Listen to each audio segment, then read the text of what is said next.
Sige mo na. Well, depende kay Secretary.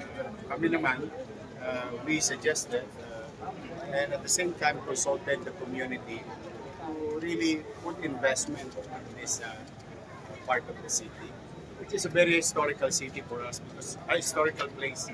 This is Quiapo.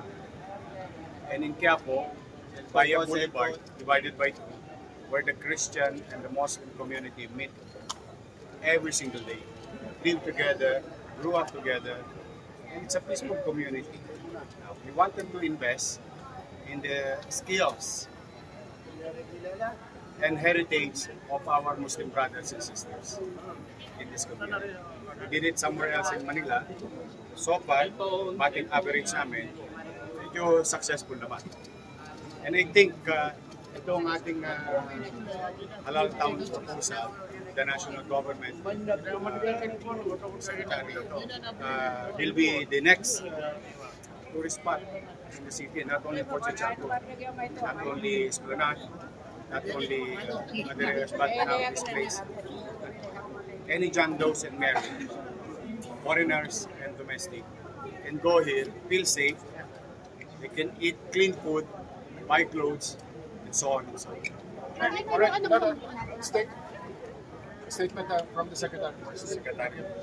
Sek, magkano yung hinihingi na? Wala pa, mamaya yata. Usapan natin. Perspective, wala pa po yung budget. So later, Pero saan natin yung Mayor. Hanapan natin ng pondo. Una, meron naman government support fund. Tulong kami natin sa mga local government units. So, pwede din tayo.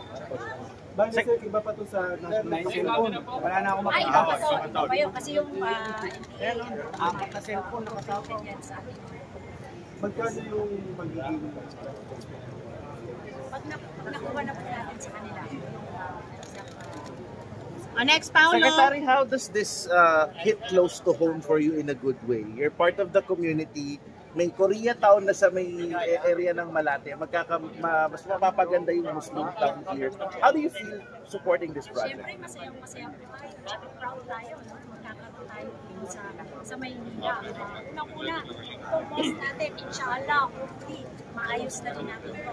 Bigyan tayo ng tulong from UAE government.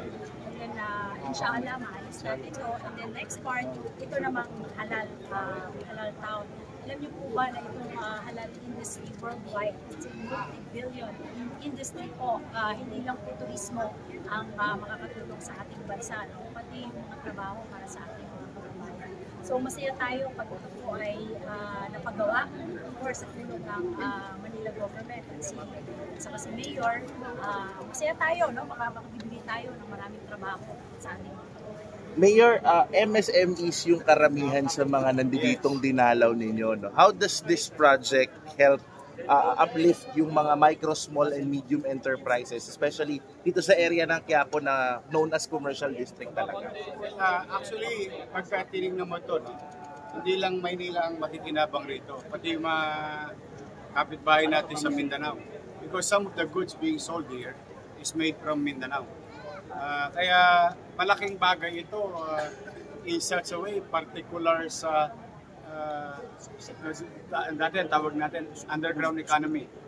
Kasi maraming unlisted businesses.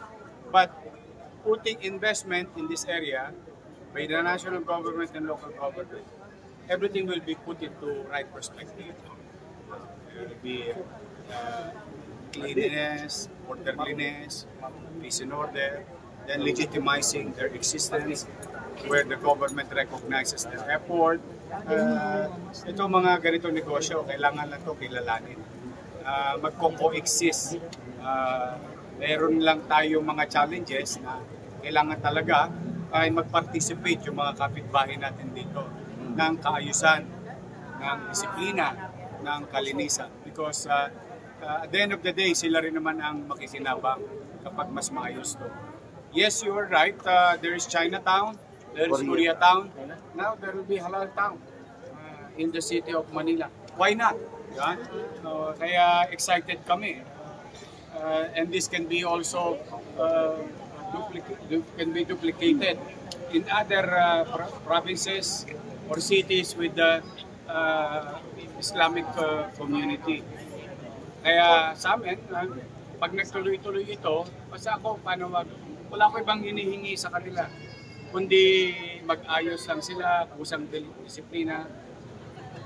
And make those people feel who will come here that they are safe and it's clean.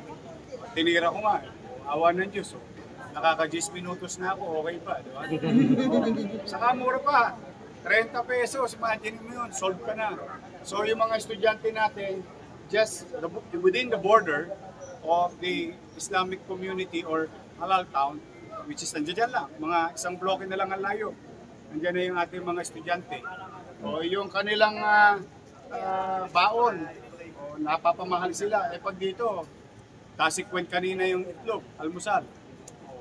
30 yung mabigat na kanin. So, kulang lang sa, I think, tuon ng pansin ng Pambay. But today, with the Secretary, I'm very excited that there will be new things will go to Halal Town. You have a timeline, sir?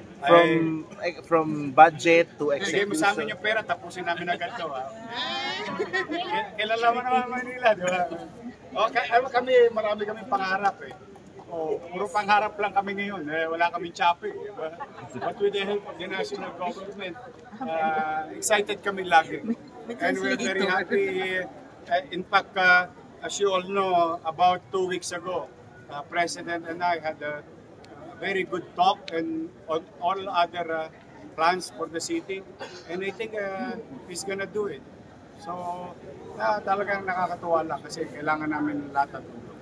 Ilang percent po kaya ng revenue pwede madagdag sa kanila once Halal? Ganito, I cannot foresee how much yung return, you know.